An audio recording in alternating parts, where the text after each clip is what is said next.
Hi everyone, welcome back to YouTube classes. It's Divya here with class 9 physics. Today in our class we will be discussing about the energy flow and its importance in our ecosystem. So let us begin with ecosystem. Now even though this ecosystem or your food chain all are new to you in physics, but in bio you have already learned all these, isn't it? Now what is an ecosystem? The self-sustaining structural and functional interaction between living and non-living components, you call it as an ecosystem. Or in short, you can say that a unit comprising of a biotic components and abiotic components. Now, I told you biotic and abiotic component or biotic or abiotic factors. A biotic factor means any living part of an environment, it can be a biotic factor. Biotic factor means any living part of your environment. It can be any living thing, including your trees, your animals, your bacteria, your fungus, even human being. Everything, whatever living part of the environment, you can call it as a biotic factor. Now, abiotic component means non-living factors existing in our environment. You call it as abiotic components. Okay, now these non-living factors that helps or those are the factors which these biotic components need to survive. Example, your soil, sunlight, water, air, temperature, inorganic nutrients. Now let us see how energy flows in an ecosystem. Now for this you are having your food chain, isn't it? Now we'll come back to this portion. Before that, let us go to food chain. So this food chain, it includes, see here I have given an example for your food chain, isn't it? So in your textbook you are having maybe another food chain, but you have to see through these one, that is your primary consumer, secondary consumer, tertiary consumer, final consumer, and the decomposer.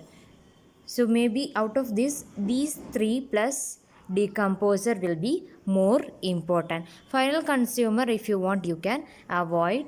If you don't want, you can include also. But this primary consumer, secondary consumer, and your tertiary consumer, last with your decomposer, it is very important in your food chain. So don't avoid these four factors while you're drawing a food chain. Got it? Now let us see how this food chain or this food chain actually indicates the demo of your ecosystem, isn't it? Now let us see how this food chain is going to have the energy flow. Now you have seen producers there. So these producers are first one was primary producers. So plants are usually the primary producers. Okay, why? Because they produce carbohydrates from carbon dioxide, water, and sun's energy. That is the basic producers.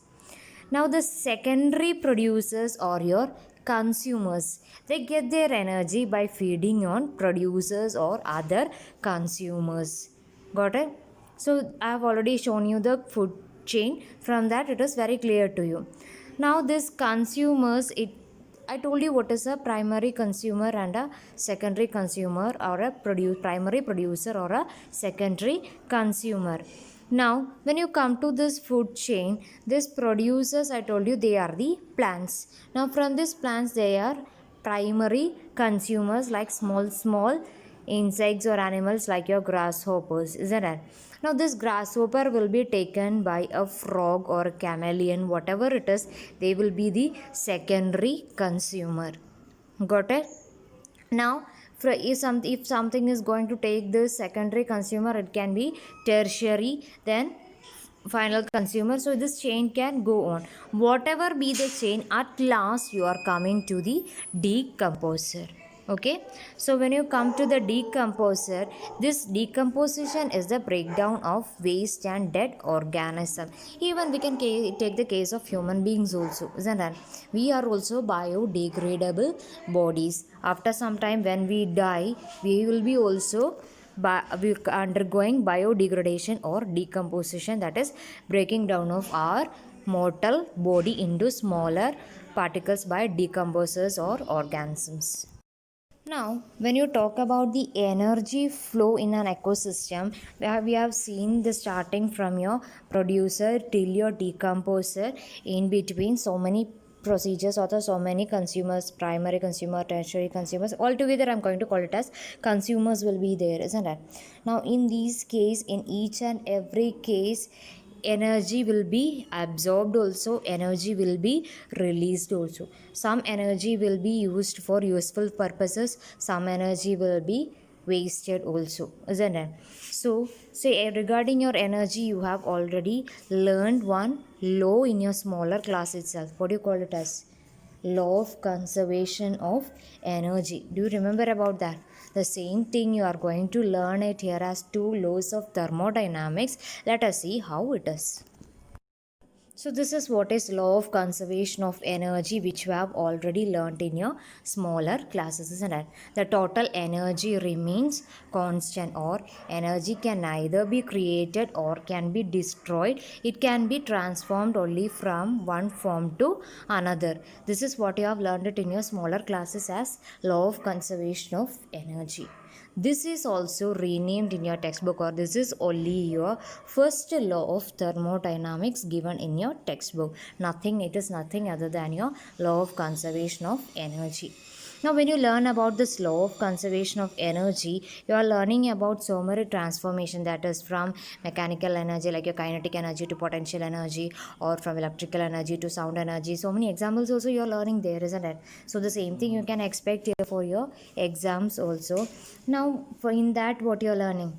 A part of the energy is always used, or and a part is being lost due to friction and radiation, isn't it? So how can you see that a part of energy, it is converted to useful form, and some is being converted to unuseful form due to friction and radiation. This is only given as the second law of thermodynamics in your textbook. Just go through that portion clearly. It is very easy, nothing new in this. Okay. Now you can start with your exercise 6b. No numericals in that. You are having only 10 to 12 question answers in that. You can start writing it in your fair copy as a homework. And if you have any doubt, you can feel free to put it in the comment box. So let us wind up for today. Thank you. Stay safe.